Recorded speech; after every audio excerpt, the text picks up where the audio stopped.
presentación de la filosofía de Zaratustra acerca de la superación de José Medina Rosas. Lo acompañan el doctor Castillo Colomer, que es psicólogo clínico y psicoterapeuta, graduado en psicología analítica en el Instituto Bonn-France de Zúrich, autor de 15 ensayos y un libro de relatos, dictada de la Sociedad Internacional para el Desarrollo del Psicoanálisis Jungiano y creador de la psicoterapia dinámica orientada por dimensiones. También es exprofesor universitario.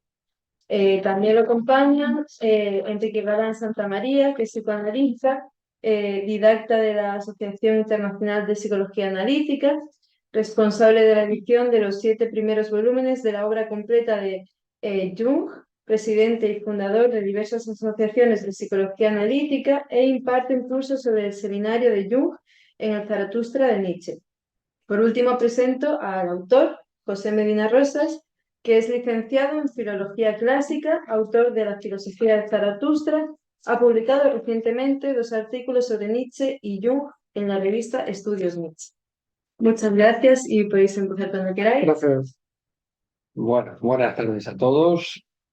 Nada, es un placer que podamos debatir, hablar y comentar el libro de José Medina.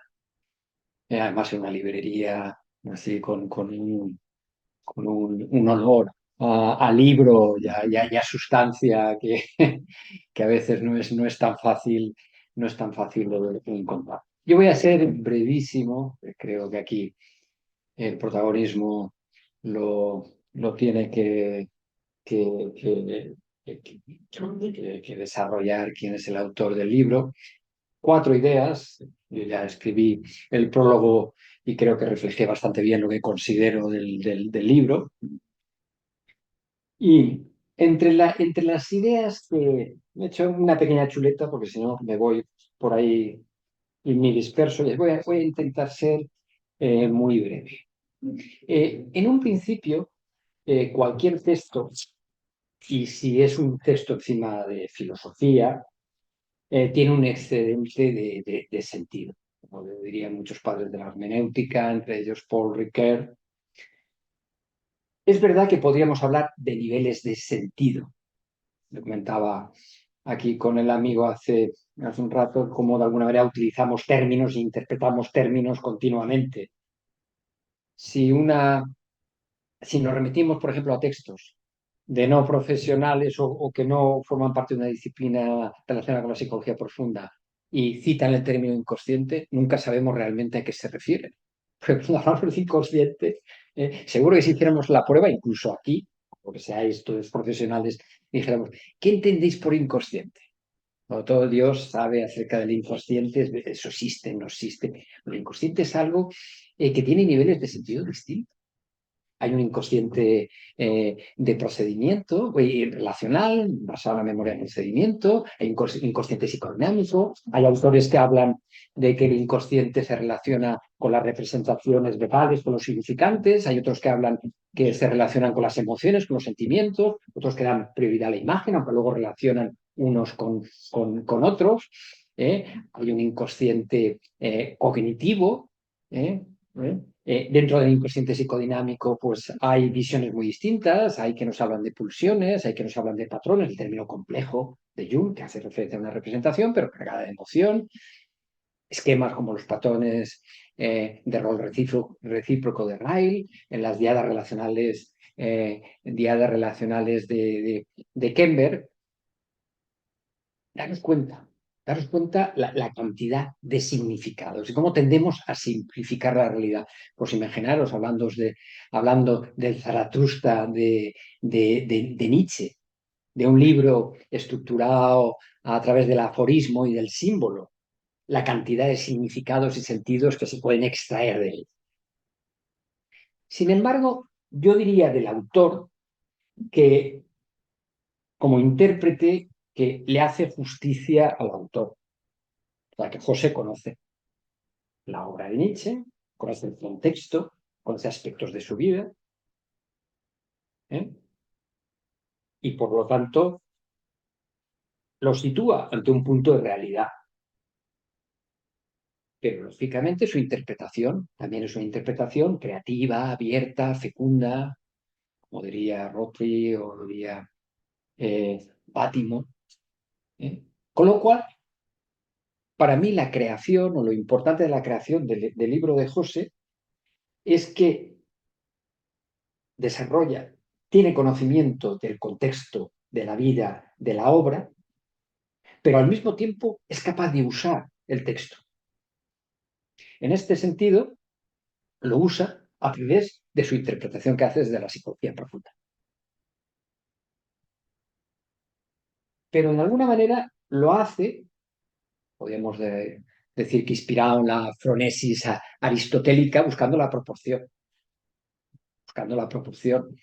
en el sentido de que no es un texto equívoco en el sentido de que uno puede interpretarlo como le salga de la nariz, sino que hay una referencia, hay una serie de referencias históricas. No es unidireccional.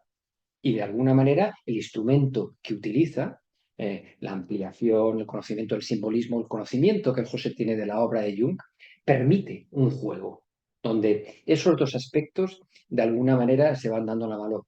A mí me recuerda este planteamiento mucho a la hermenéutica lógica, donde de alguna manera se busca ese tercer espacio. Es verdad que esto puede dar juego como os decía, y el texto se da a múltiples interpretaciones, pero no son interpretaciones fraccionadas. No es coger un texto suelto, fracción o fracción, generando un cúmulo de elementos, sino que hay un cuerpo sutil desarrollado a través de la idea de superación. Una idea de superación, en este caso, que tiene que ver con lo que sería la unidad de los contrarios, la coincidencia oppositorum del Nicolás de Cusa, de alguna manera, un elemento cardinal en la obra de Jung, encarnado en Mysterium Conjunctionis. Luego se establece ese hilo director y dota de un cuerpo que realmente hace que el texto sea un texto que realmente tiene valor y no es un conjunto de interpretaciones deshilachadas. Es verdad que lo que sería la unidad de los contrarios, la superación como lo plantea él, tampoco tiene una sola interpretación. De alguna manera, pues conocéis la obra de Jung, sabéis que habla de una función, la función trascendente, a través del símbolo, la posibilidad de unificación de los contrarios. Luego podía haber matices, si se habla de contrarios, de complementarios, sigue la obra del especialista en Sufí, ¿cómo se llama? No, bueno. Yo siempre pregunto a Enrique que es No, el filósofo, el que los describe. Ricoben. Ricoben. Pero de alguna manera yo también tengo una visión quizá que de alguna manera no comparte todo el mundo acerca de lo que entiendo por unidad o unificación de los contrarios. Para mí, unificación de los contrarios no es una síntesis en el sentido hegeliano de la palabra, sino para mí la unidad de los contrarios es ni más ni menos que relación, la superación a través de la relación. Apolo y Dionisios no se transforman en un Apolo dionisiaco o un dionisiaco apolino, sino que son dos figuras que juegan, se dan la mano, se acompañan, a veces está uno, a veces está otro, pelean, se separan, se enriquecen mutuamente. Por lo tanto, mi idea de lo que es la coincidencia positorum no es una síntesis en el sentido hegeliano, es una relación. Es verdad que la unificación a través del símbolo conserva los contrarios y hace que coexistan y colaboren. Y por acabar, la pequeña anécdota que cuento también en el prólogo, cuando yo estaba analizándome en Zúrich, en el Instituto Von Franz, mi analista tenía a veces la costumbre de decir, cuando organizábamos pues, las siguientes sesiones, o estábamos organizando algún tipo de trabajo, siempre acababa diciendo, si Dios quiere, si Dios quiere. Y por esa época yo tuve un sueño muy interesante, porque en el sueño estaba el demonio, pero el demonio quería jugar con mis hijos. Es un demonio que daba la sensación de que era hasta buena persona. ¿Vale? Tío simpático. Y yo recuerdo que en el sueño, como buen héroe solar, me pongo a pelear con él tirándole rayos con mis manos para derrotarlo. Y yo luego recuerdo que cuando acabé el sueño digo, oye, pues si lo único que quería el pobre demonio era jugar. Además, jugar con mis hijos. Quiero decir, para una conciencia apolínea en momentos determinados como la mía, la importancia de Dionisos, la importancia del juego, en ese sentido es fundamental. Y entonces, a partir de entonces, yo le sugerí a mi analista algo que se quedó. Y además yo recuerdo luego que dando clases en el Instituto Von Franz, con todos los alumnos, lo replicaba cuando decía, "Ah, si Dios quiere, y luego, como dice Javier, y si el demonio nos lo permite". Vale, gracias.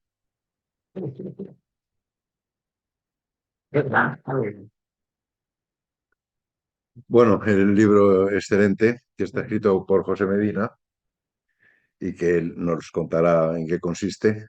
José Medina lleva años manteniendo varias páginas web de carácter psicoanalítico, todas las escuelas psicoanalíticas, psicología profunda de psicología analítica de Jung, los clásicos grecorromanos, y tiene un escaparate continuamente de las novedades, es decir, que su acción pública es pedagógica, didáctica, y nos tiene al tanto de una serie de cosas, sobre todo para los que nos dedicamos a esta profesión.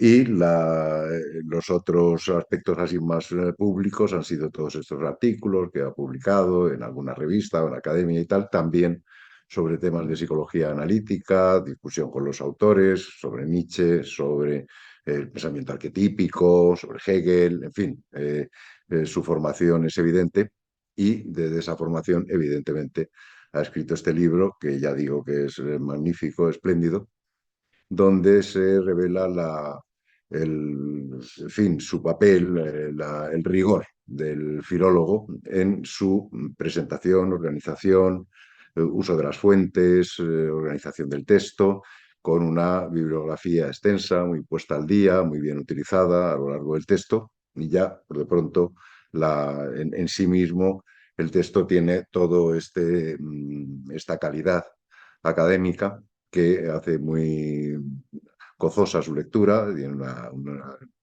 estilo ágil, de ensayo, etcétera, donde todo está perfectamente, como decía Javier, articulado de una forma creativa, etcétera. El libro, aparentemente, que se titula La filosofía la filosofía de Zaratustra, sobre la superación, etcétera, parte de un análisis, o utiliza como excusa el análisis que hace del seminario de Jung sobre el Zaratustra de Nietzsche durante 2 años, recientemente publicado por Trota, señalando precisamente todas las ausencias que hay en ese libro, en ese seminario, donde solo se llega hasta la mitad de la tercera parte, de la mitad de la tercera parte del libro, y se olvida la cuarta parte, pero también ausencias de apartados fundamentales que precisamente desde la psicología junguiana son muy útiles para entender todo lo que está argumentando José a lo largo del libro. Se trata de leerlo, etcétera, ¿no? El libro es un viaje no solo por Zaratustra, sino por toda la obra de Nietzsche, es decir, que las referencias a cada capítulo de Zaratustra las relaciona con otras partes del libro o con otros eh, capítulos del libro, etcétera, con lo cual se va creando esta visión muy panorámica del libro de Así habló Zaratustra, dentro del contexto también de la obra de Nietzsche, y contando evidentemente con toda la apreciación junguiana del seminario, pero no solo del seminario, sino la línea central de la psicología analítica de Jung, que se basa en la idea de inconsciente colectivo y proceso de individuación, y con esas claves, evidentemente, el libro va organizando una lectura de lo que va a ser la tesis de José, que es la superación, es una filosofía de la superación, o sobre, en el subtítulo sobre la superación, esa superación entendida como unión de los contrarios, como ha dicho Javier hace un momento. Es interesante, yo creo que es uno de los elementos centrales del libro, cómo presenta un Nietzsche hermético, no un Nietzsche filósofo, psicólogo, por supuesto, filósofo a martillazos, creador de la filosofía moderna, la parte de la filosofía de la sospecha, etcétera, filósofo del nihilismo y del contranihilismo, etcétera. Todo eso está perfectamente explicado en el libro. Y al introducir esta visión del Nietzsche hermético, lo que hace es fundamentalmente atender a los símbolos, a una lectura simbólica de los propios símbolos de Nietzsche, con las correspondientes amplificaciones antropológicas, simbólicas, filosóficas, etcétera, y acabando con un capítulo final excelente sobre la alquimia y lo que la alquimia significa desde el punto de vista junguiano, de la conjunción de los opuestos, misterio en fin, misterio de la conjunción con lo que eso tiene que ver, la constitución del sí mismo, etcétera, o la diferenciación clara del sí mismo.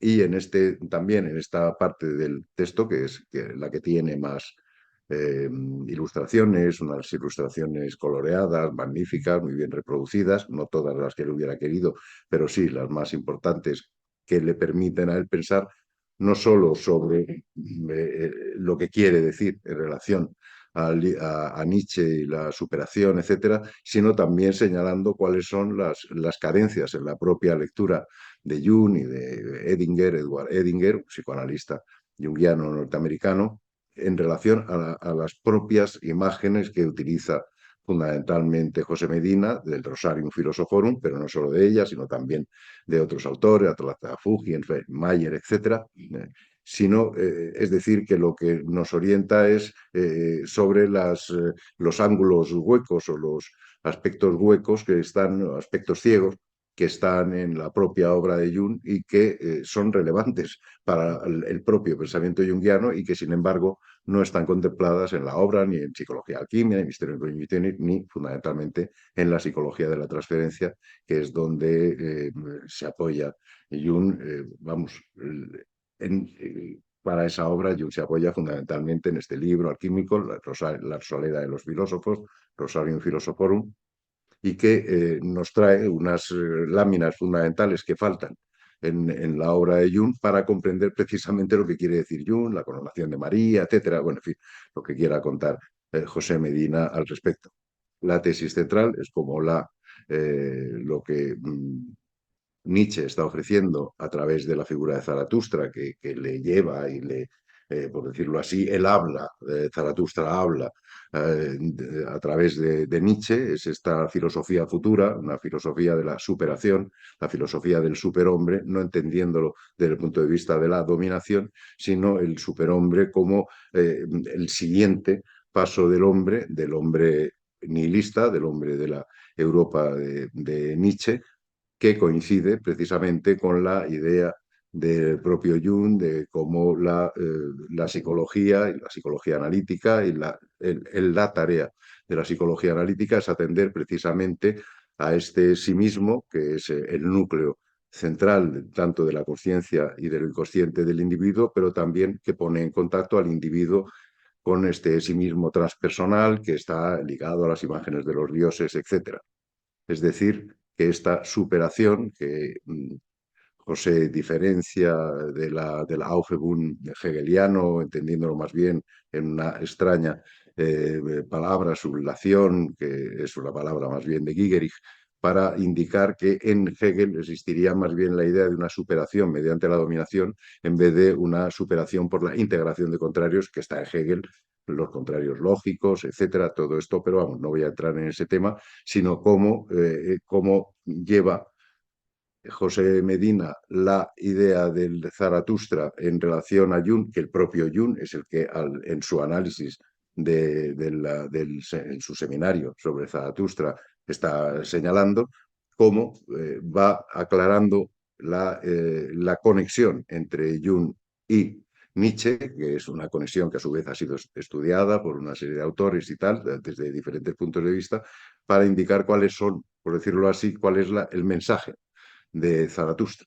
El mensaje de Zaratustra no solo para él, que lo tiene que vivir en su propia mortificación como individuo, sino como un hecho filosófico de superación del nihilismo, del sinsentido, por el enfrentamiento de los opuestos internos, de los conflictos internos, y la idea fundamental de la psicología analítica y de toda la psicología profunda, que es la dialéctica entre consciencia e inconsciente, entre consciencia personal e inconsciente personal, entre consciencia colectiva e inconsciente colectivo, y Zaratustra lo que hace es traer esos contenidos de lo inconsciente colectivo para ponerlo en la consciencia colectiva, habiendo desplegado la filosofía de Nietzsche. Poco más que decir, porque ya lo tendrá que decir José. La idea de los contrarios basada en la imagen del amor-odio o amistad,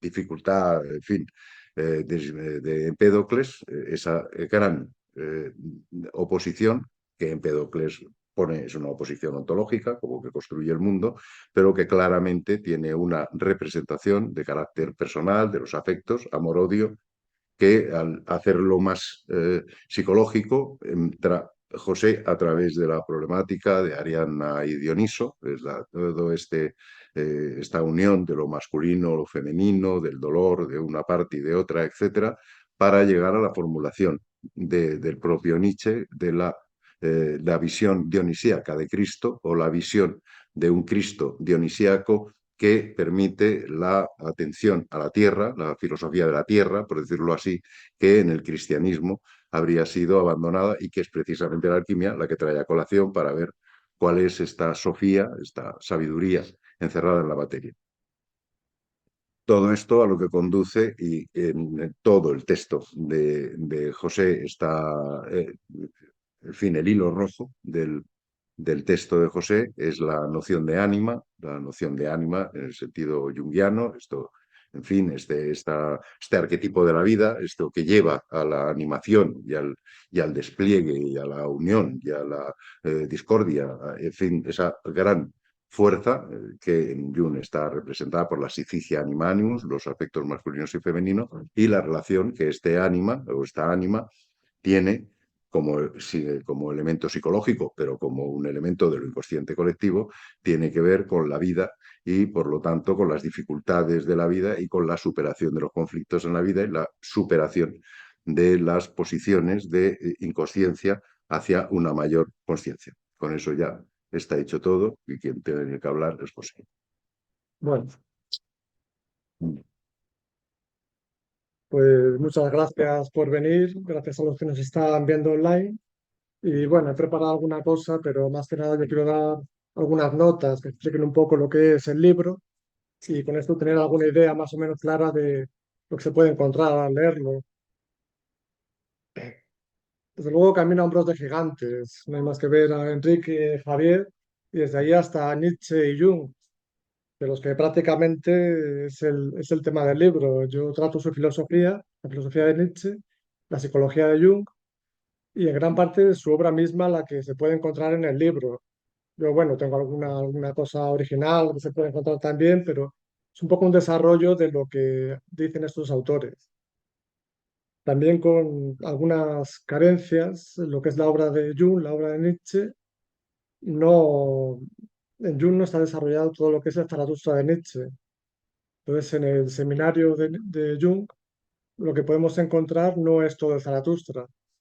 En primer lugar, porque no está interpretado completamente. La última parte no se puede encontrar interpretada. Desde el final de la tercera parte hasta el final de Zaratustra, no hay ninguna interpretación por parte de Jung. Entonces yo he intentado cubrir un poco esas carencias con lo que desde mi punto de vista y desde el punto de vista de la psicología junguiana se puede decir acerca de Zaratustra. Luego, como decía Javier, las interpretaciones son múltiples, se pueden encontrar, se pueden realizar otras variaciones a la hora de interpretar el Zaratustra, pero creo que lo que he escrito da una idea unificada que va hacia una dirección. Es el tema de la superación y cómo lo tratan Nietzsche y Jung. Y antes que ellos, la alquimia, que fue estudiada por Jung desde el punto de vista de la psicología y es un poco el punto de vista que he tratado de recoger yo en este libro. Bueno, decir también que Enrique y Javier les conocí hace muchos años, en 2009, en una presentación del libro de Rojo de Jung. Los dos lo presentaban y bueno, desde entonces hasta ahora de ir a conferencias, presentaciones de libros, cursos de Enrique, presentaciones de Javier, pues les he ido conociendo mejor y me he dado cuenta desde entonces hasta ahora de que la psicología junguiana realmente aporta cosas y no es algo en principio tan extraño como se puede pensar en un principio, pero tengo que decir que a mí, por ejemplo, la alquimia, pues me parecía una cosa un poco extraña, algo que no llevaba a ninguna parte, algo exotérico, que no, desde el punto de vista del día a día de cada uno de nosotros, no tenía mucho que aportar. Pero a raíz de conocerles, de conocer la obra de Jung, de seguir leyendo, de no dejar de leer por pensar que mis ideas podían ser mejores que las de Jung, por seguir leyendo, pues he llegado al convencimiento de que realmente la alquimia tiene algo que decirnos sobre nuestro día a día y sobre nuestra psicología y la psicología de los demás. Y lo que se propone al final desde la alquimia, la psicología junguiana, es un encuentro con el otro, una superación de nosotros mismos, no una superación de los demás, entendido como un dominio sobre los demás, una superación de nosotros mismos y una relación con el otro que sea de alguna manera adecuada a lo que es nuestra misma psicología y a la psicología del otro, excluyendo una relación de dominio, que es lo que desde mi punto de vista trae todos los problemas. Y eso es en realidad fundamentalmente de lo que habla Jung y de lo que habla la alquimia. Entonces, con esta idea lo que tengo que decir es que después de conocerlos ha sido fácil escribir el libro y después de conocer la obra de Jung, porque me han facilitado mucho las cosas, especialmente Javier, todo el proceso de edición que me ha ayudado mucho. Y con esto lo que valga el libro, bueno, en parte se lo debo a ellos. Esto quería decirlo claramente. Para mí es al mismo una conclusión y un comienzo este libro.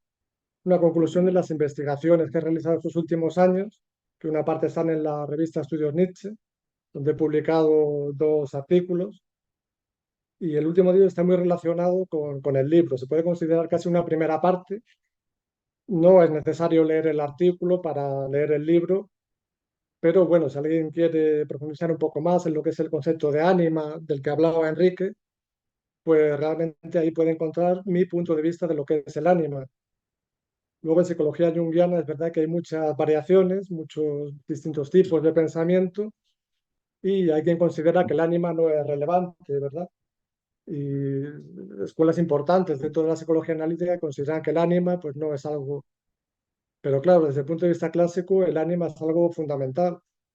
Y como digo sobre la alquimia de Jung, el ánima no es algo que sea algo etéreo, que no se puede encontrar en ninguna parte, que sea un pensamiento filosófico del que nadie puede encontrar ningún conocimiento concreto, sino que muy al contrario es algo muy real. Es quien quiera saber, aprender un poco de lo que desde mi punto de vista, que es el punto de vista de Jung, que es el ánima, pues lo puede encontrar en ese artículo. Se llama La mujer interior en Nietzsche Zaratustra y ahí doy algunas ideas de lo que es el arquetipo del ánima y cómo se puede encontrar de alguna manera en Así habló Zaratustra. El ánima está presente en Así habló Zaratustra, pero sobre todo en la parte que Jung no interpretó. Decidió no interpretar, o bueno, no llegó a ello, en principio porque empezaba la Segunda Guerra Mundial. Entonces la situación no estaba como para dar un seminario y aquello pues tuvo que acabarse. Había cada vez menos oyentes, lógicamente, y se tuvo que dar por finalizado el seminario. Pero aparte de ser una conclusión, también este libro para mí es un comienzo. Este libro supone una base desde la que yo entiendo la psicología junguiana desde la que yo estudio a Nietzsche, mi comprensión de Nietzsche y de Jung están en este libro. Entonces, incluso mi comprensión de la alquimia. Yo ya digo, había escrito antes sobre Nietzsche y sobre Jung, pero no había escrito antes sobre alquimia, que para mí es la parte más difícil de la obra de Jung. Y aquí lo que he realizado es un poco un intento de comprender esta alquimia de acuerdo con lo que yo ya había estudiado antes. Aquí ya digo, no hay un rechazo de la alquimia como yo sentía en un primer momento, sino que hay una idea didáctica de exponer lo que es el punto de vista el punto de vista de Jung sobre la alquimia. Entonces espero que eso lo haya conseguido. Aparte de las ideas que se pueden encontrar en este libro, que no se pueden encontrar en Jung, quiero pensar que desde leyendo mi libro se puede comprender mejor cuál es la idea de Jung sobre la alquimia. Jung, desde luego, para Jung la alquimia representa en sus imágenes estados y procesos psicológicos profundos, inconscientes. Jung es un psicólogo de lo inconsciente y uno de los conceptos centrales para lo inconsciente es el de estructura profunda. La estructura profunda hablo de ella en el libro. En los primeros capítulos, sobre todo, hablo de varias estructuras profundas que se pueden encontrar en el Zaratustra, pero no defino, no llego a definir qué es una estructura profunda, aunque yo creo que intuitivamente uno puede entender, uno puede saber que es una estructura profunda, que en su profundidad no conocemos nadie, porque es inconsciente. Pero de alguna manera y en un primer momento, si hay que explicar qué es esa estructura profunda, podemos decir que es el contenido de una obra que solo se entiende y se pone de manifiesto si recurrimos a otras obras que explican o aclaran lo que en la misma obra no ha quedado suficientemente explicado o que no se ha entendido de manera suficiente. Un primer acercamiento a lo que puede ser la estructura profunda. Desde ese punto de vista, en Hacia lo Zaratustra, y de acuerdo con la psicología de Jung, yo he encontrado varias estructuras profundas, una que relaciona hacia lo Zaratustra con la filosofía de Empédocles, de lo que, como hablaba Enrique, el amor, el odio, está presente en el Zaratustra, pero también, por ejemplo, Zaratustra y Hamlet. Hamlet forma parte de la estructura profunda de Zaratustra, de una manera muy especial en lo que tiene que ver con la muerte de Zaratustra, que, bueno, es algo que puede sorprender a quien nunca haya oído hablar de esta muerte del Zaratustra y que haya leído el Zaratustra, porque Zaratustra no muere en la obra. Sin embargo, y esto es a partir de la lectura de la obra de un profesor estadounidense, se llama Paul Loeb, él sugiere que al final de la tercera parte Zaratustra muere. Esto, claro, es un poco extraño porque Nietzsche no dice nada de que Zaratustra muera. Yo leí su libro se llama precisamente así, La muerte de Zaratustra, no se ha traducido, pero se puede encontrar fácilmente en inglés.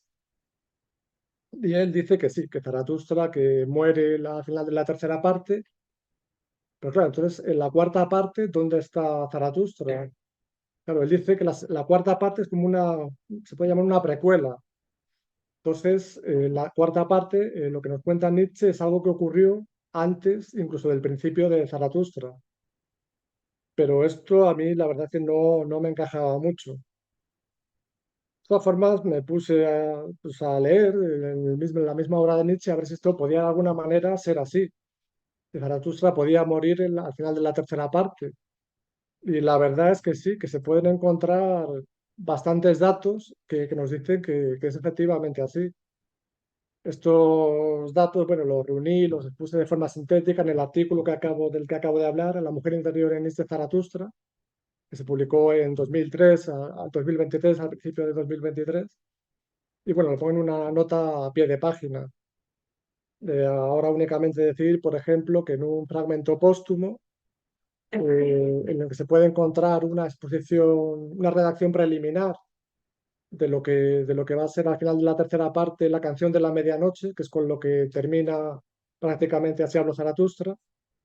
En esa redacción se habla en el Zaratustra, esto está en la otra canción del baile, es uno de los últimos capítulos de Así habla Zaratustra. Es un capítulo que está dividido en tres partes y la última es esta canción de la medianoche, donde Nietzsche, al compás de las campanadas, va recitando unos versículos. Les va diciendo un versículo, dos, otro versículo, así hasta 12. En el 12 se deja de oír ninguna voz. Después de la 12ª campanada, Zaratustra no dice nada. Esto en principio no tiene por qué suponer que Zaratustra haya muerto.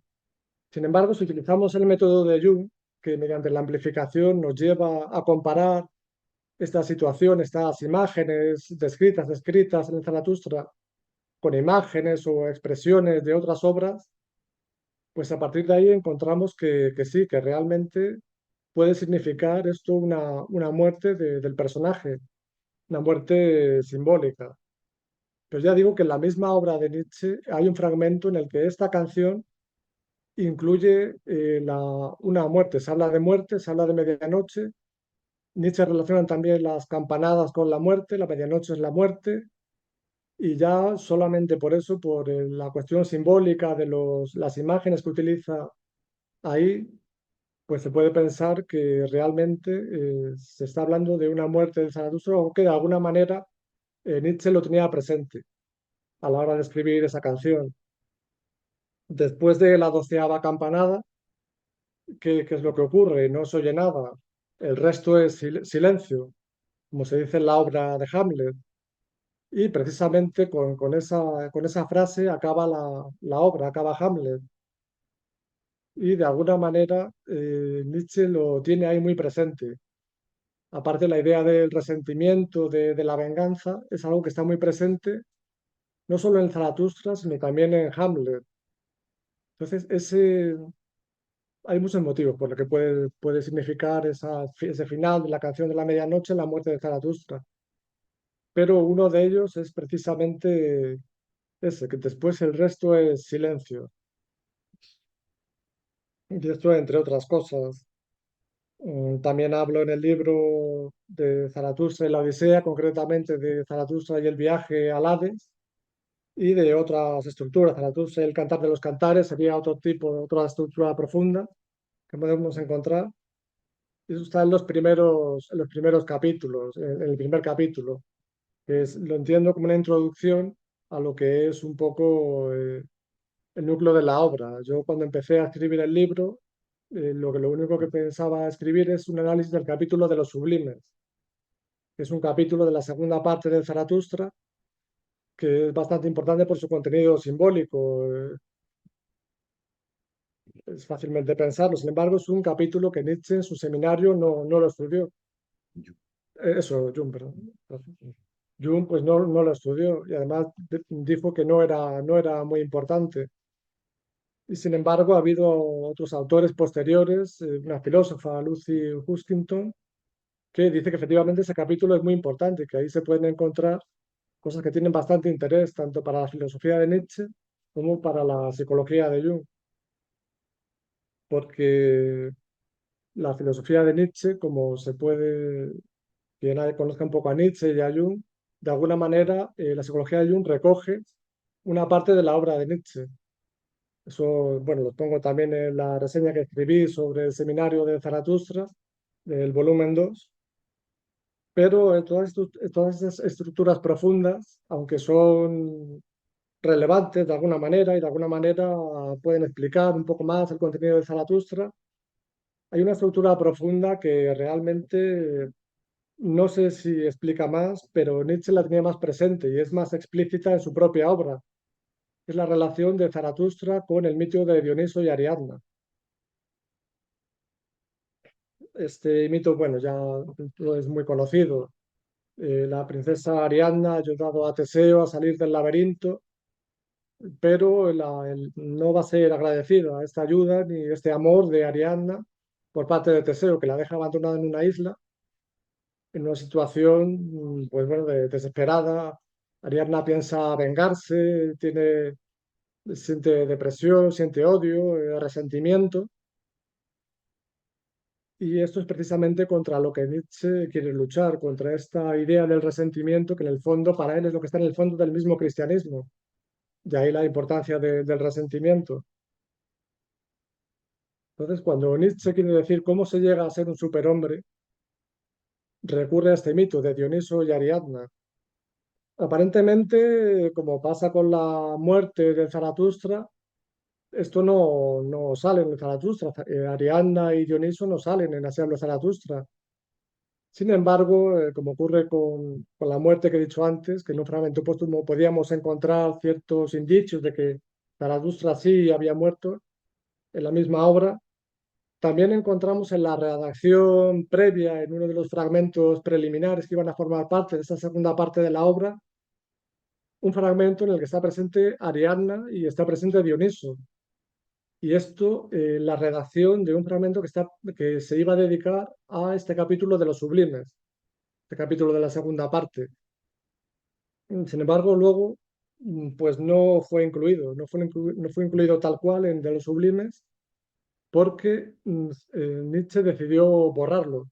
Decidió borrar a Dioniso, decidió borrar a Ariadna y pues no los incluyó. Esto lo cuenta muy bien Victoria Fierlot en un libro que se llama Ariadna abandonada y que es el libro que a mí me ha servido de inspiración para escribir mi propio libro, porque al leer a esta filóloga, Victoria Fierlot, que trata mucho el tema del simbolismo, me pareció que había algunas cosas que se podían decir más, aparte de lo que ella muy bien dice y muy bien explica. Y de ahí es de donde sale este capítulo, el análisis de este capítulo de lo sublime. Luego en el libro lo que se puede encontrar, aparte de este capítulo 2 que habla sobre los sublimes, es la introducción de la que he hablado antes, con las estructuras profundas, el capítulo 1 con las estructuras profundas de las que he hablado antes, y una introducción que más o menos brevemente intenta hablar de lo que uno se puede encontrar en el libro.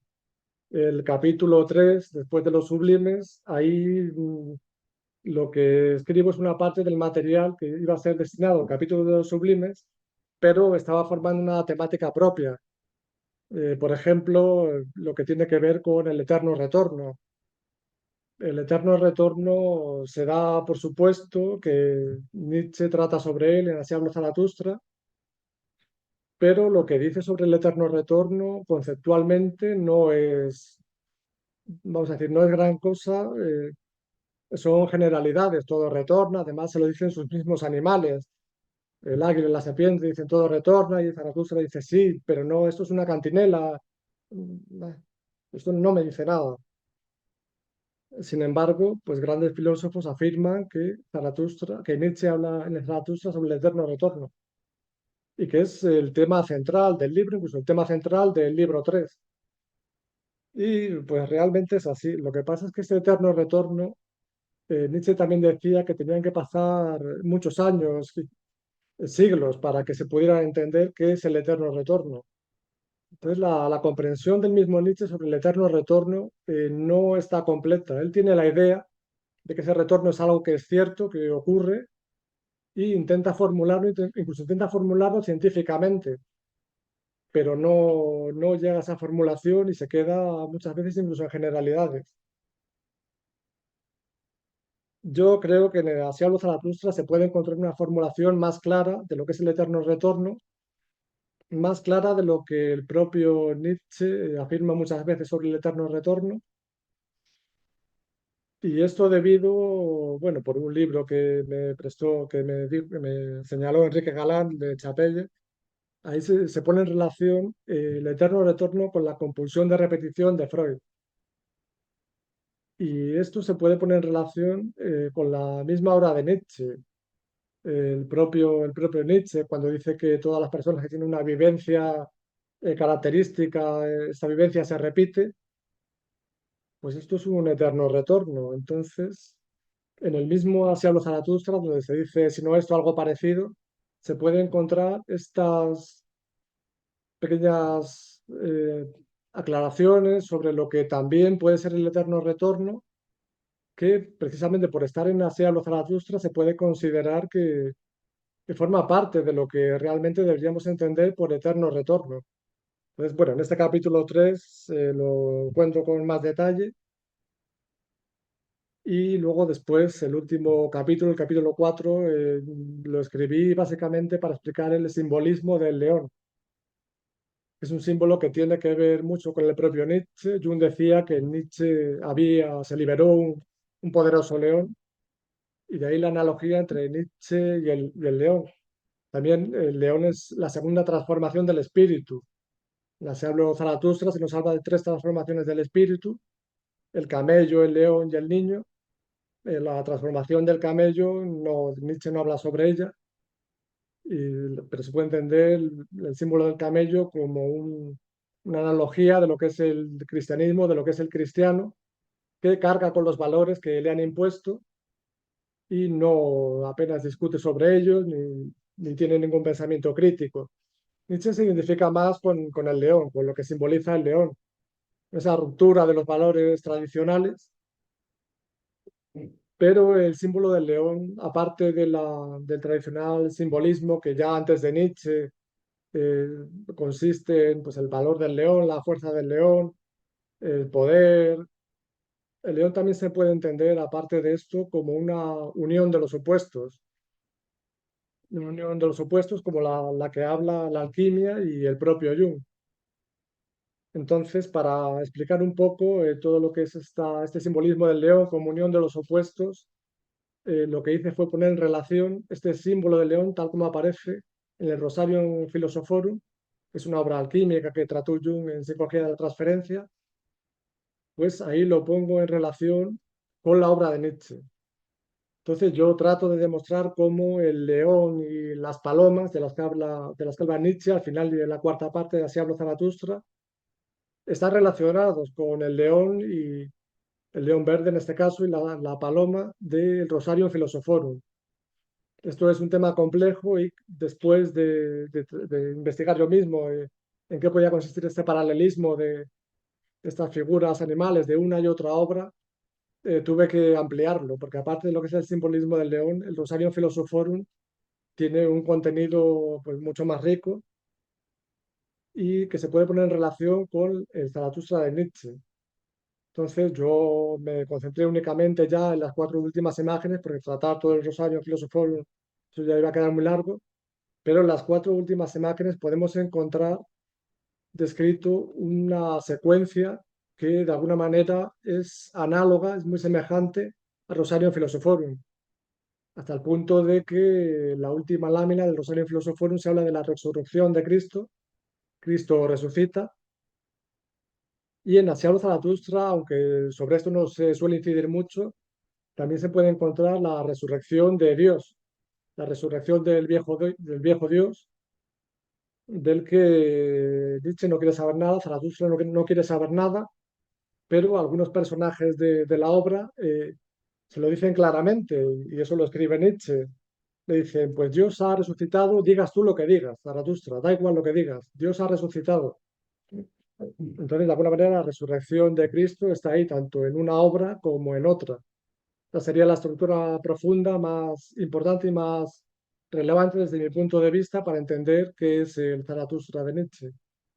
Jung no pudo llegar al análisis de esta última parte, de la cuarta parte de la obra, y no, pues no podemos saber qué hubiera pensado él, aunque dio algunas breves descripciones, sí, de algunos elementos, algunos símbolos, pero un análisis completo no lo tenemos. Y yo creo que de alguna manera el análisis que yo hago, como decía Javier, yo creo que no es todo lo que se puede decir ni la única variante verdadera, no es una baliza absoluta, pero es algo que de alguna manera es coherente y se puede entender que eso que digo efectivamente está ahí. Pero eso ya cada lector, pues después de leerlo, puede tener su propia opinión. Sobre el mito de Dionisos Ariadna, que es el más relevante, el más explícito, que se hace en Asialo Zaratustra, tenemos otro elemento que nos permite pensar que efectivamente es una estructura profunda de Asialo Zaratustra. Y además se encuentra en este mismo final de la tercera parte. El antepenúltimo capítulo de Asialo Zaratustra se iba a llamar Ariadna. Luego pasó a llamarse El Gran Anhelo. Y el último de la tercera parte se iba a llamar Dioniso. Pero Nietzsche, por algún motivo, como decidió borrar a Dioniso y Ariadna, el capítulo de los sublimes, también decidió borrar estos títulos que hacían referencia a Dioniso y Ariadna claramente al final de la obra, dándoles a estos personajes mitológicos una importancia muy relevante y que realmente la tienen en otras partes de la obra de Nietzsche. Entonces, en este capítulo, por ejemplo, por profundizar en esto, este capítulo del Gran Anhelo, el penúltimo, titulado, que iba a ser titulado Ariadna, encontramos 22 veces repetida la expresión "oh alma mía". Aparece el alma que en otros escritos para Nietzsche pues no es una cosa que sea muy relevante ni muy real, que no existe. Aquí, este capítulo del Gran Anhelo, Zaratustra dice 22 veces "oh alma mía". Entonces los comentaristas hacen referencia a que esto tiene que ver con el Salmo 103 de la Biblia.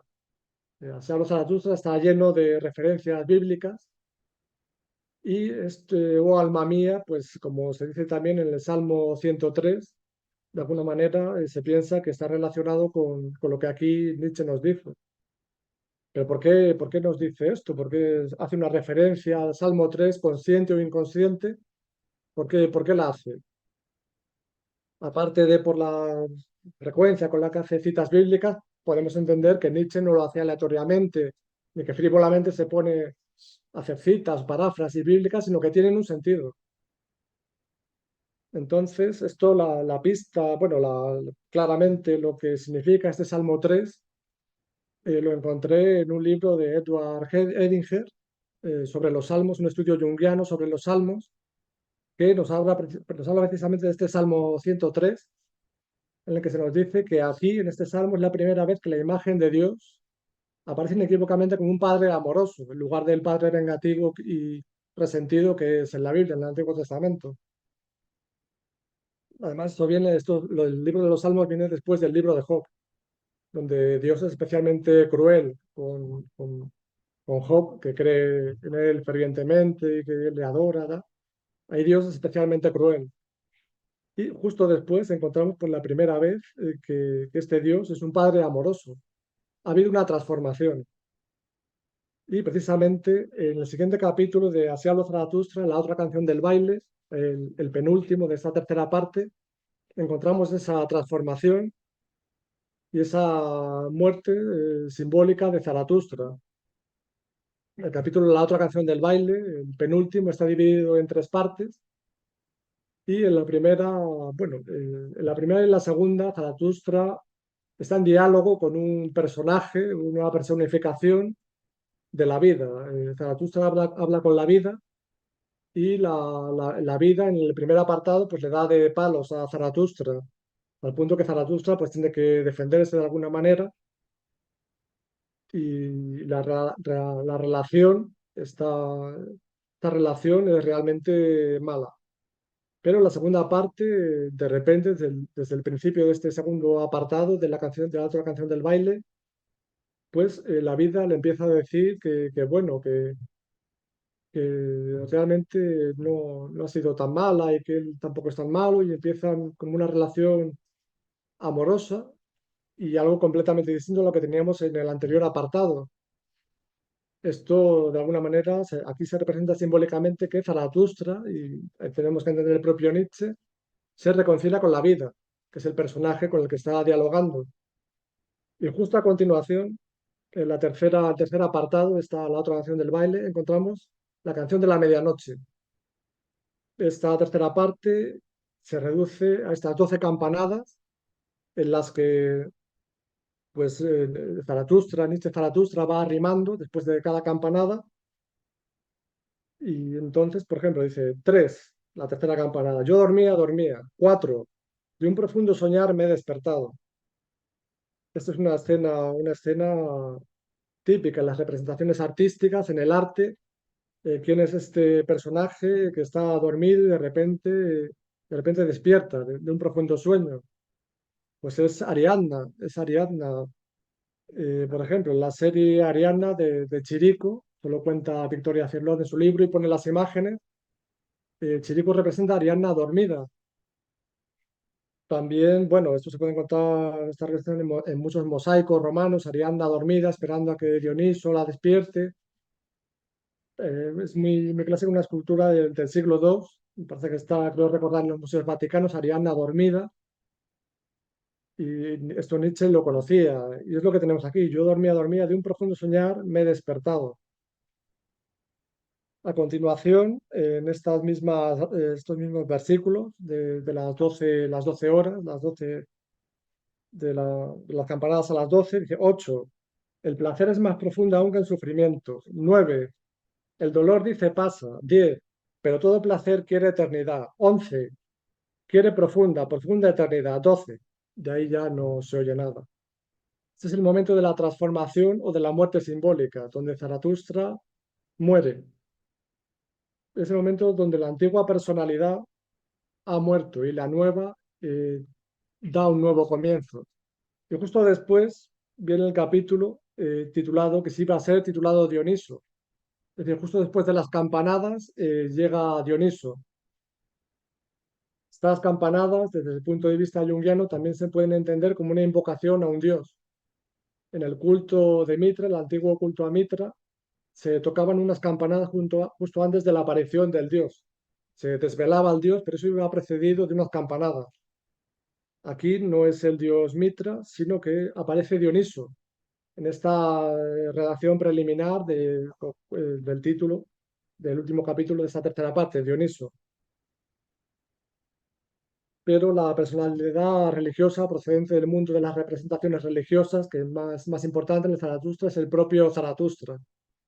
Lo que no quita que, como estamos viendo, al final se produzca una especie de sincretismo en el mismo Zaratustra de Cristo, Dioniso, Mitra y Siva. En algunas partes también se puede encontrar ciertas imágenes que tienen mucho que ver con Shiva, con el dios Shiva. Por ejemplo, en un capítulo muy importante de la tercera parte, cuando, cuando Zaratustra sube a la montaña con un enano,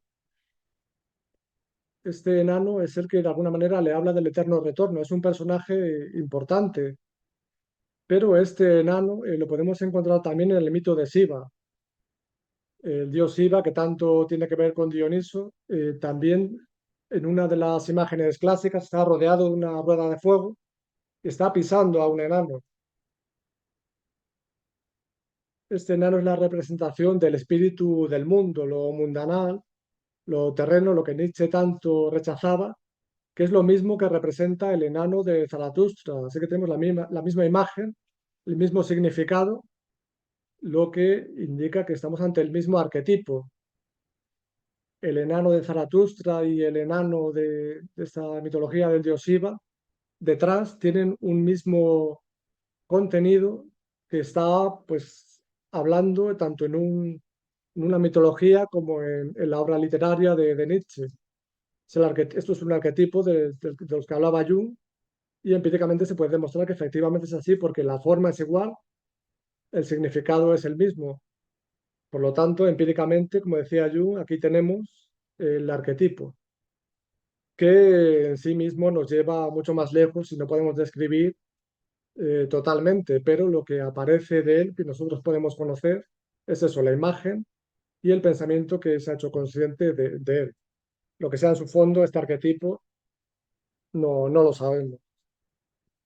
Así, los personajes de Así habló Zaratustra acaban siendo todos ellos representaciones de contenidos psíquicos, de los contenidos psíquicos de los que nos hablaba Jung. Sabemos que la estructura de lo inconsciente, la estructura profunda del psiquismo de todo ser humano para Jung se dividía, aparte del yo, que es la primera capa, lo que podemos ver de cualquiera de nosotros, el yo individual. Detrás está la sombra, que es lo que no queremos ser, el ánima, que es lo que somos en potencia, pero todavía no somos, aunque podríamos serlo, incluso aunque nunca lleguemos a serlo. Es una energía, de alguna manera, como en otra mitología, la mitología del yoga Kundalini, se habla de la serpiente Kundalini.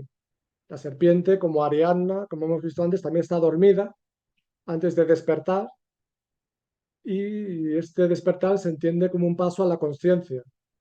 Lo que está dormido está en el inconsciente, pero en un momento dado puede pasar a la conciencia porque está en potencia. Aquí esta imagen del arquetipo del ánima, que es la serpiente Kundalini, es un equivalente a Ariadna en la mitología griega y en la mitología del Zaratustra. Y así podríamos ir viendo cómo los personajes del Zaratustra son representaciones de esas estructuras psíquicas de las que Jung habla. se aclara así de esa manera lo que es el Zaratustra, pienso yo. Yo me considero junguiano de alguna manera, aunque no profesional ni práctico, no soy psicólogo, no soy experto tampoco, no soy un experto en Nietzsche, en Jung, tampoco soy experto en la alquimia, pero sí creo que lo conozco y lo que he escrito en este libro de alguna manera tiene algún valor.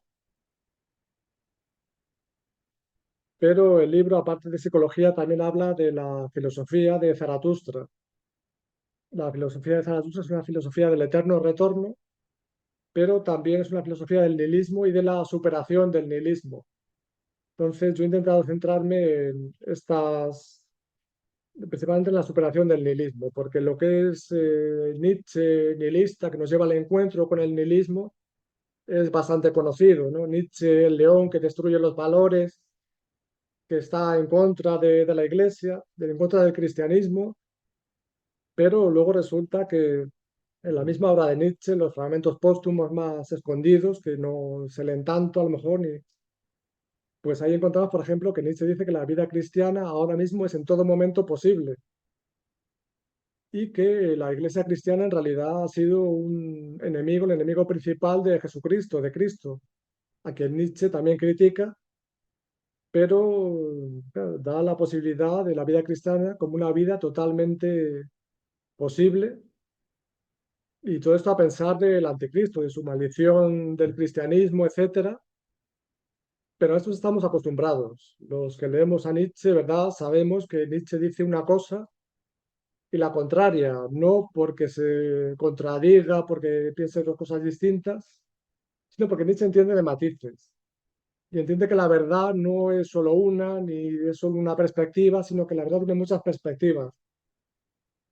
Entonces, por eso hablar de un Nietzsche como un destructor de la iglesia, de la religión, a la manera de Daniel Dennett o Richard Dawkins, pues no es algo real y no se corresponde con lo que es la obra filosófica de Nietzsche.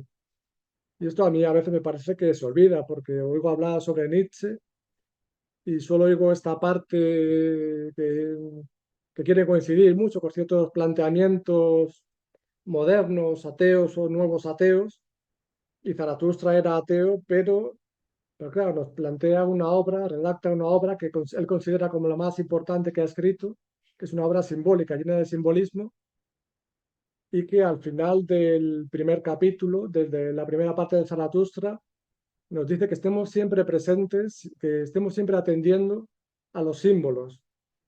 Pues, en el último capítulo de la primera parte, de la virtud que hace regalos, Nietzsche nos dice que estemos atentos a los símbolos, pero tal como lo podría decir Jung.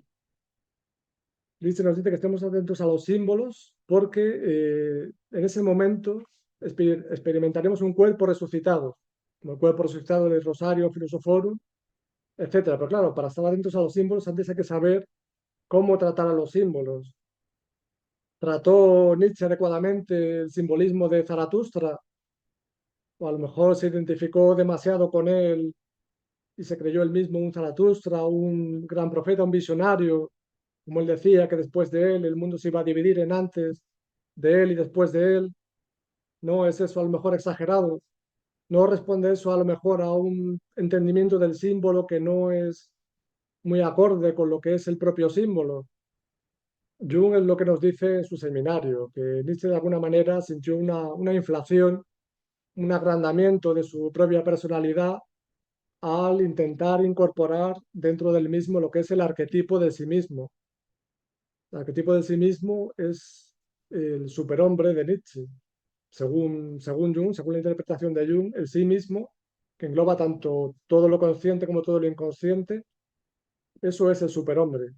Claro, nadie puede ser un superhombre, nadie puede llegar a eso, porque lo inconsciente siempre va a haber una parte inconsciente, tanto de nuestro psiquismo como del propio mundo, de la forma de experimentar el mundo, siempre va a haber algo inconsciente. Entonces, de alguna manera, yo estoy seguro de que la psicología de Jung hubiera ayudado mucho a Nietzsche, tanto en la comprensión teórica como en la práctica de su vida. Lo que tampoco estoy de acuerdo es con que eso que se piensa a veces de que Nietzsche acabó como acabó porque pensaba lo que pensaba. No, Nietzsche tenía una enfermedad orgánica y lo que pensaba, bueno, pues influía todo mucho en su estado de ánimo y podría haber estado mejor y podría haber llevado una vida quizás mejor, de haber entendido mejor el símbolo. Pero Nietzsche tenía una enfermedad orgánica y eso es lo que llevó a lo que le llevó a lo que le llevó.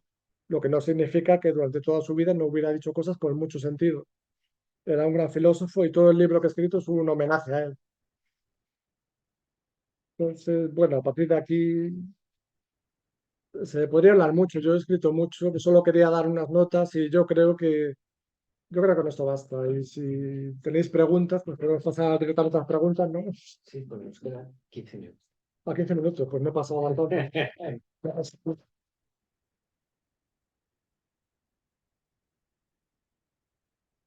Las preguntas que tengáis para Enrique, por ejemplo, para Javier, para mí, pues, son grandes expertos, entonces les tenéis aquí. Así que, bueno, pues, vosotros veréis. El experto eres tú. Si quieres comentar algo, yo que voy a ser experto.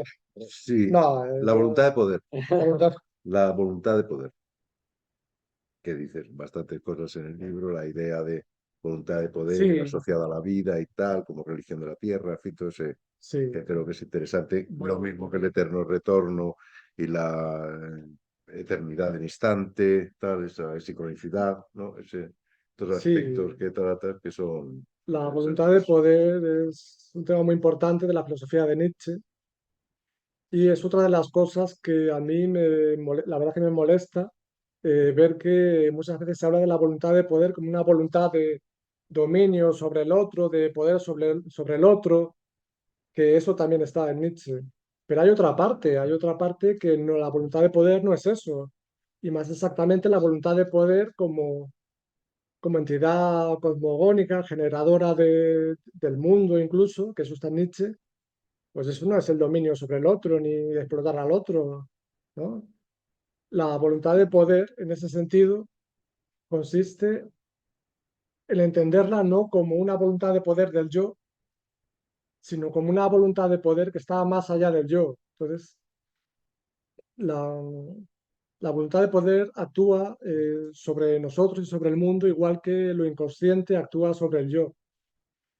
La voluntad de poder no remite solamente al yo. Si se la entiende de manera reduccionista, sí, el yo solamente soy yo. Claro, la voluntad de poder es el dominio, el tratar de tener más poder que el otro, pero la voluntad de poder tiene un sentido filosófico más amplio. Él habla de Nietzsche.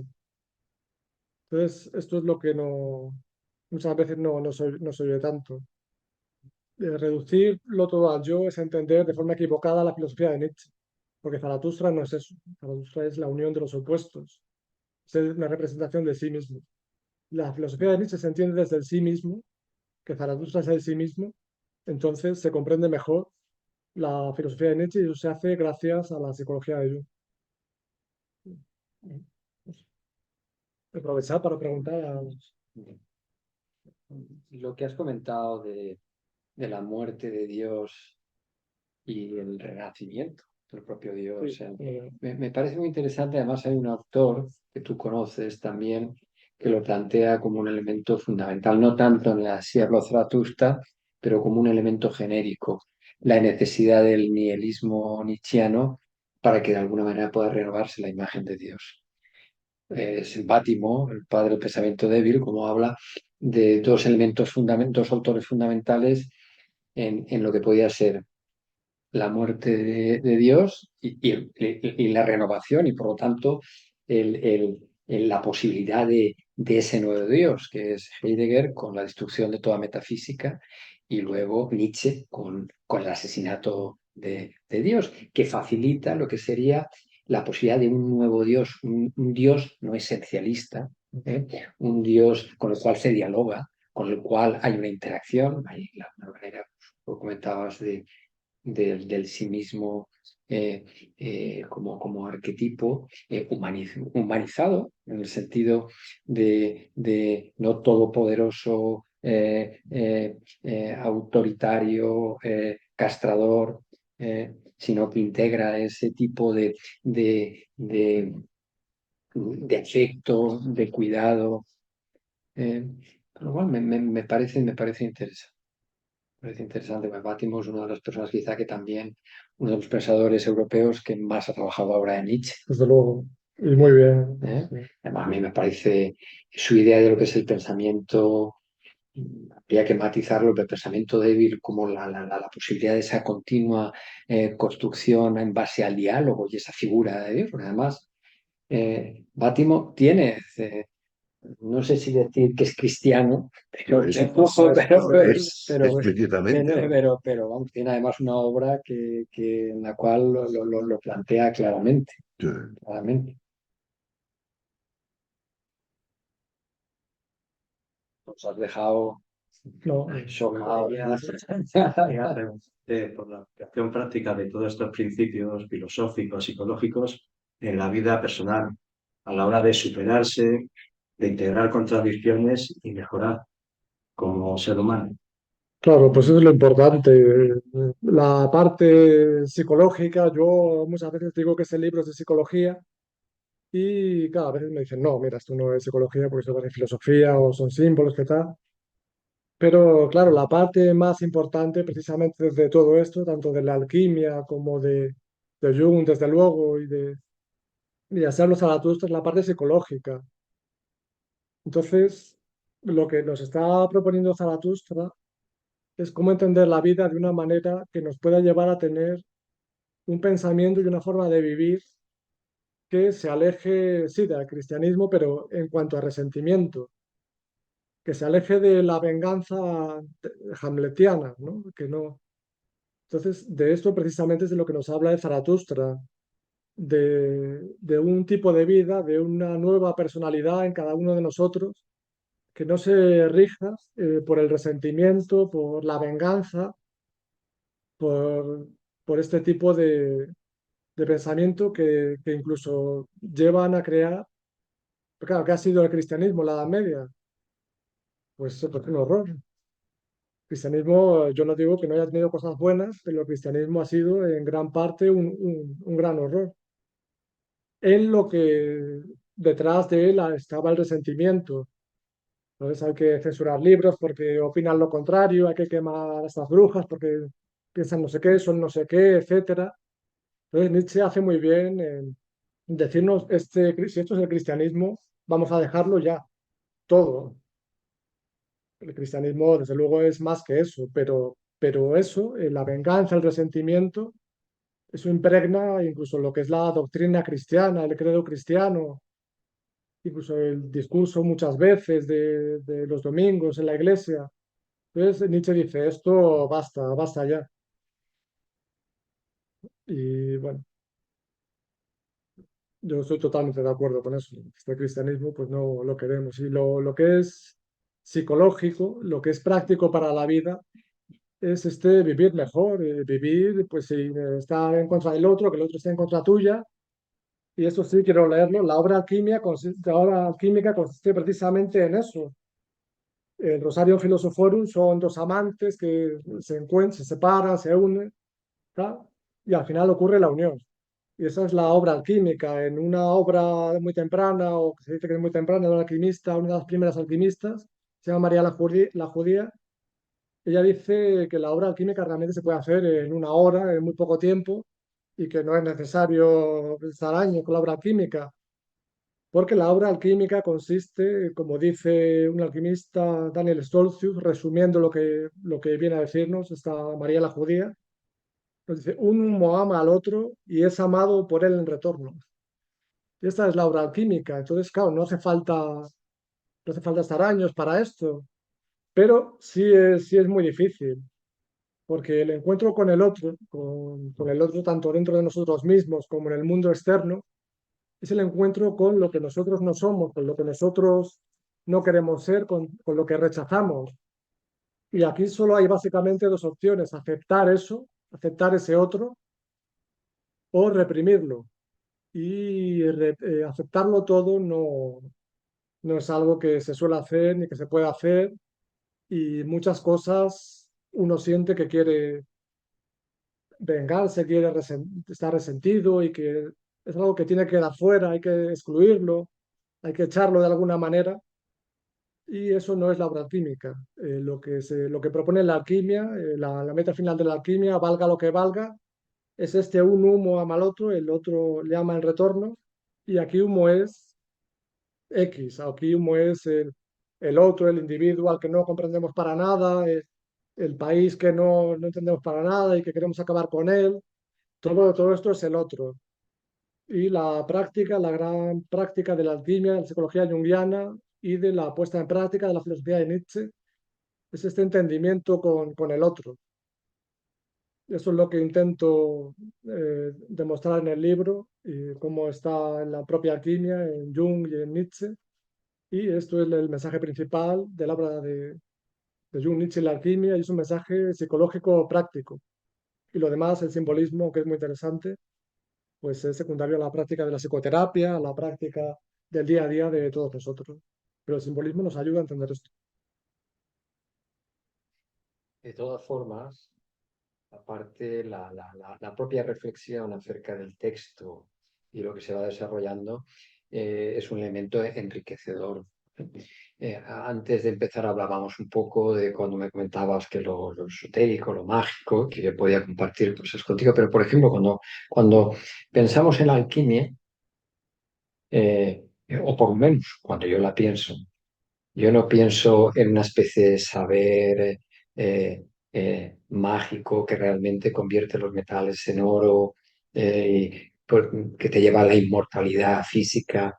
Pero si uno lo piensa como una compensación con respecto al cristianismo, donde lo bueno y lo malo, el cuerpo y el espíritu, Dios y el demonio, como comentaba José, cuando no estás en el camino del Dios, pues se te quema de alguna manera el que no forma parte de la luz divina es el enemigo de esto. Y sin embargo, la alquimia permite retomar justamente la materia.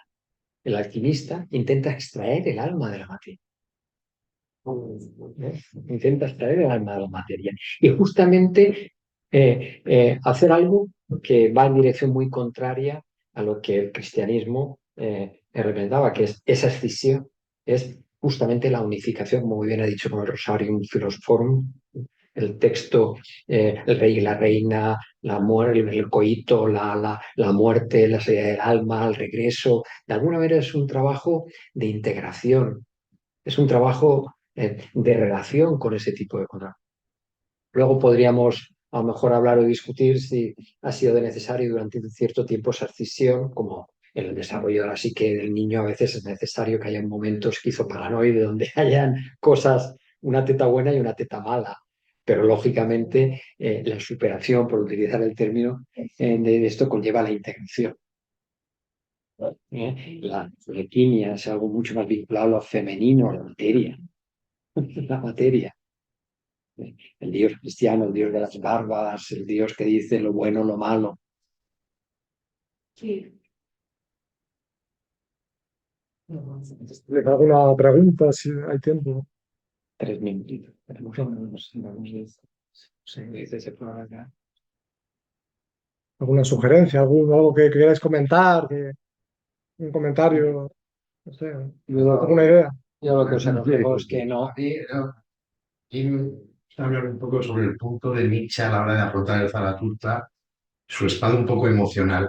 Bueno, Si estamos hablando de un puro arrebato creativo en el que lo simbólico llega por conexión inconsciente, si estamos a lo mejor hablando incluso de mitología creativa o no mitología comparada, muerte y resurrección, como están todas las tradiciones, etcétera, o si estamos hablando de una intencionalidad consciente, pero que es lo que parece a veces por el tono que tiene algunos textos. sí, pero no hay por qué excluir una cosa u otra. Realmente, ¿Qué punto de la gama de grises? claro, ahí ya el tanto por ciento no sé. Pero claro, para Nietzsche, Zaratustra era su experiencia de la inspiración. Yo creo que el empuje de la situación emocional, de la vivencia, utilizando, quizás la palabra no sería completamente emocional, sino su estado de ánimo Sí, particular y concreto, que conlleva que las imágenes le bailen en su cabeza. Lo que pasa es que él luego las trabaja y las conceptualiza, las desarrolla y las escribe, pero primero bailan. Claro, entonces lo que está teniendo es una inspiración monstruosa. Además, en una carta, aquí en la cara, él lo dice, que casi sentía como que le era dictado. Sí, sí, sí, sí. Es que es un poco el proceso creativo de muchos artistas y escritores también. Desde que estaba el personaje aquí contando lo que había un poco que desarrollar. Así es. Bueno, eso es lo que he pensado. Sí, sí, no, desde luego, y realmente es así. Pero hasta el punto de que Nietzsche en una carta dice que tenía que escribir alguna muerte para Zaratustra, cosa que al final nunca hizo, pero que él tenía que escribir una muerte para Zaratustra porque si no, no le iba a dejar en paz. Entonces, ¿cuál era la experiencia de Nietzsche de Zaratustra que tenía Nietzsche? Una experiencia muy viva, hasta el punto que yo no me la puedo imaginar. Esta muerte de la que hablabas antes, él es consciente o inconsciente por tu parte, si luego se puede interpretar indianamente. Es que justamente cuando escribía esta tercera parte, ¿Sí? en los fragmentos póstumos hay muchos en los que Zaratustra muere. O sea, hay mucho que escribe que Zaratustra muere. Y luego al final, como Ariadna y Dioniso, dice, pues esto no lo voy a meter. Pero parece que lo da como una sugerencia y queda en una muerte simbólica. Lo que queda realmente esta muerte, una muerte simbólica, aunque en los fragmentos póstumos hay varias muertes de Zaratustra. Una le ataca a la serpiente, luego el águila, no me acuerdo exactamente cómo era, pero se pelean los dos animales, Zaratustra muere, y hay varias muertes de Zaratustra que están escritas, que están en los fragmentos póstumos. Son muy interesantes, son muy simbólicos también, pero no, ya no fuera. Bueno, estamos ya en hora y que tenemos que terminar. Un aplauso para Alfredo.